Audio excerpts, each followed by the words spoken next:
Magandang hapon po mga minamahal kong tagapakinig. Ito na naman po ang inyong Kuya Mikael na nagbabahagi ng ating programang For Your Heart Only.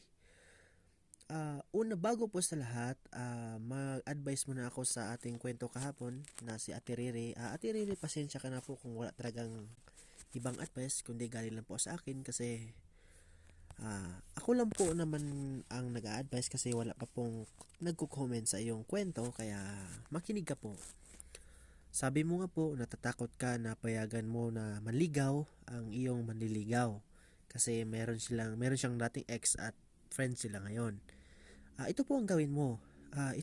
Wala naman pong mawawala sa iyo kung itry mo or nasa sayo na po ang desisyon. Subukan mo lang po, baka kasi talagang magkaibigan na lang sila o wala na talaga silang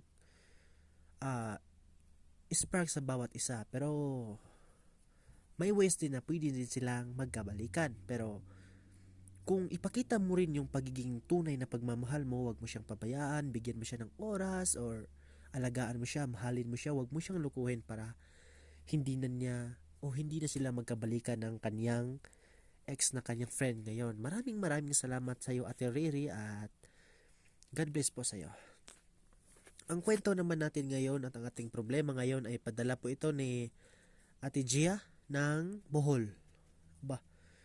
Meron po palang tayong mga kaibigan sa taga Bohol na nagchat-chat sa akin pero hindi man sila nagko-comment. Sige po. Ito ang kanyang sabi. Magandang umaga po, Kuya Mikael. Tawagin mo na lang po ako sa pangalang Gia, 23 years old at meron po akong boyfriend. LDR po kami kasi nasa kabilang probinsya siya, nasa Cebu po.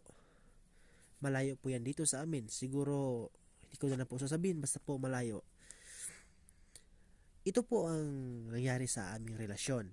Meron po siyang kaibigan na nandito din po sa lugar namin. Ang pagkakamali ko lang po kasi, Kuya Mikael, yung friend niya, nagkakagusto na rin ako. Kasi yun ang laging kasi wala akong cellphone at saka nakikihiram lang ako. Kaya minsan doon ako na humihiram sa kaibigan ng aking boyfriend para makapag-usap kami. Ito na po ang problema. Ngayon nagkagusto na po ako sa kaibigan ng boyfriend ko. At nang lalabo na rin po ang relasyon namin ng aking boyfriend kasi wala po talaga akong cellphone, nakikihiram lang ako. Kaya po ngayon nag-chat ako sa iyo kasi humiram din po ako sa aking kapatid, sa aking ate. Maraming salamat po at hihingi lang po sana ako ng advice kung ano po ang gagawin ko o ano po bang ma-advise nyo po para sa dito kasi parang nawawala na rin ako ng time para sa aking boyfriend para makapag-usapan lang kami kasi hindi na ako nag-i-effort na humiram ng cellphone para makausap ko lang siya. Hindi kaya dati na lagi akong humihiram na kahit kanino basta makausap lang siya. Maraming salamat sa iyo, Kuya Mikael. Tawagin mo na ako ng pangalan ng Gia from Bohol, 20 years old, and thank you and God bless. Magandang araw po. So ayun po mga kaibigan at mga tagapakinig ko. Ayun po si Ate Gia ng Bohol, 23 years old din po ang kanyang problema. Mag-advise na po kayo. Sana po may mag-advise na kasi talagang mahina ang ating views at ang sino mang gusto pong magbahagi ng kwento, mag-chat na lang po kayo sa aking Facebook o personal Facebook na nagpangalan na Mikael Salvador del Mundo. Same profile lang po at sa aking number pwede rin po kayo mag-chat o mag-text